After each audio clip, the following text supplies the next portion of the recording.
एक राजकुमारी का स्वयंवर था। उसके स्वयंवर में भाग लेने के लिए दूर दूर से बड़े बड़े राजा महाराजा आए हुए थे, क्योंकि राजकुमारी चंद्रा अपनी खूबसूरती के लिए देश प्रदेश में विख्यात थी। सौदागर और बसंत भी जाकर राज्यसभा में खड़े हो जाते हैं। कुछ समय बाद राजकुमारी चंद्रा अपने हाथ में वरमाला लिए अपना वर चुनने के लिए राज्यसभा में आती है। जब वो राज्यसभा में देखती हैं, तो उसे एक से बढ़कर एक राजा महाराजा दिखाई देते हैं, पर राजकुमारी चंद्रा की नजर सबसे पीछे और एक और खड़े सुंदर नवयुवक के ऊपर अटक जाती है, जिसका चेहरा मुरझाया होने के बाद भी उसमें एक अलग ही नूर दिखाई दे रहा था। वो नौजवान था बसंत, जो कर्मों का मारा सौदागर के साथ यहाँ आ तो गया था, पर उस बेचारे को इन सब से कोई मतलब नहीं था। वो तो बस गर्दन झुकाए अपनी ही सोच में डूबा हुआ था। राजकुमारी चंद्रा उसके पास आती है और उसे वरमाला डाल देती है।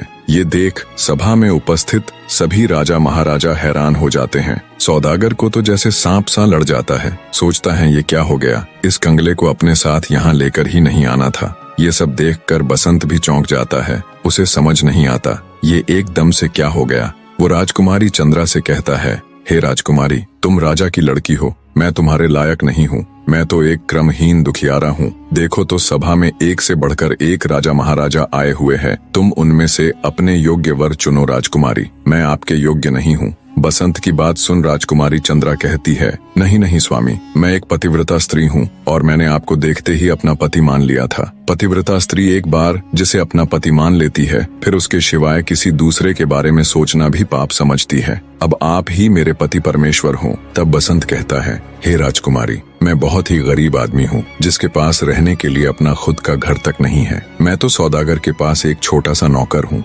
बसंत की बात सुन राजकुमारी बोली, स्वामी, मुझे अब आपकी धन दौलत या गरीबी से कोई फर्क नहीं पड़ता। अब आप जैसे भी हो मेरे पति हो। जिस हाल में आप रहोगे मैं भी रह लूंगी, जो आप खाओगे वो मैं भी खा लूंगी। अंततः राजकुमारी चंद्रा के हट के आगे आखिरकार मजबूर हो बसंत को भी झुकना ही पड़ता है। राजकुमारी जब माला डाल अपने चलने की तैयारी करने के लिए महल में जाती है, तब उसके पिता भी उसे समझाते हैं कि हे मूर्ख लड़की, ये तूने क्या कर दिया। मैंने तुम्हारा स्वयंवर इसलिए करवाया था कि तुम अच्छे से देखभाल कर एक सुंदर और प्रतिष्ठित राजकुमार को अपना पति चुनोगी, पर लगता है तुम्हारी मति मारी गई। जो उस कंगले के गले में वरमाला डाल उसे अपना पति चुन लिया। अपने पिता की बात सुन राजकुमारी कहती है, पिताजी, अब वो जैसे भी है मेरे पति हैं, आप उनकी तौहीन मत कीजिए। राजा कहता है, ठीक है, अगर तुम्हारा यही फैसला है तो मैं तुम्हें अपने धन में से एक फूटी कौड़ी भी नहीं दूंगा। देखूं तो तुम इस कंगले के साथ कैसे रह पाती हो। पर राजकुमारी के ऊपर अपने पिता की बातों का कोई असर नहीं हुआ। वो अपने माता पिता और परिवार को त्याग कर बसंत के साथ चल देती है। बने रहे।